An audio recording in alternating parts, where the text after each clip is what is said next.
33 წელი გავიდა აფხაზეთის ომის დაწყებიდან ომში დაღუპულთა მემორიალთან დილიდან ხალხმრავლობა კიდევ ერთხელ გაიხსენეს ტრაგიკული მოვლენები. 1992 წლის 14 აგვისტოს საქართველოს სახელმწიფო საბჭოს გადაწყვეტილებით, რომელსაც ედვარდ შევარდნაძე ხელმძღვანელობდა, აფხაზეთში რკინი გზაზე წესრიგის დასამყარებლად საქართველოს შერეღებული ძალების ქვედანაყოფები შეიყვანეს.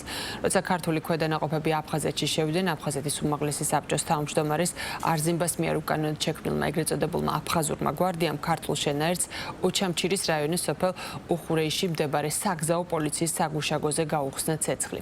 აფხაზეთში 14 აგვისტოს დაწყებული საომარი მოქმედებების ძირითადი ფაზა 13 თვე და 13 დღე გაგრძელდა და 1993 წლის 27 სექტემბერს სოხუმის დაცემით დასრულდა.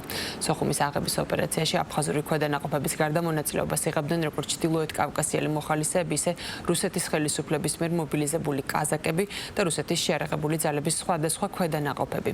ომის შედეგად აფხაზეთის ტერიტორიის დატოვება 300,000-მდე ადამიანს, უმეტესად ქართული ეროვნების პირებს მოუწიათ. საომარ მოქმედებებს ქართული მხრიდან ჯარისკაცებისა და მშვიდობიანი მოსახლეობის სახით 10,000-მდე ადამიანი შეეწირა. მე სურს პატივი მივაგო ჩვენს გმირებს, იმ თავდადებულ ადამიანებს, ვინც ჩვენი საქართველოს გამო, ერთიანი საქართველოს და თავისუფალი საქართველოს გამო თავი გაწირეს, მიუძღვნეს ყველაზე ძვირფასი სიცოცხლე ჩვენს მომავალს და მათი თავგანწირვა უკვალოდ ნამდვილად არ ჩაივლის. ეს ომი არავითარ შემთხვევაში არ უნდა მომხდარიყო, მაგრამ მოხდა.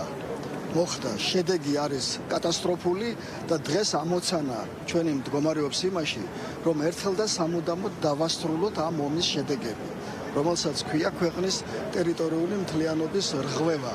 ეს უნდა დასრულდეს, ქვეყანა უნდა გამთლიანდეს. ჩვენ წუხართ, რომ დროებით ოკუპირებული აფხაზეთი, მაგრამ იმედს ვიტოვებთ, რომ ძალიან მალე ეს ქვეყანა იქნება ერთიანი, ძლიერი და თავისუფალი. ამისათვის ჩვენ ყველა ვართ მეტნაკლებად ჩართული იმ პროცესებში, რისი გაკეთების შესაძლებლობა ჩვენ გვაქვს.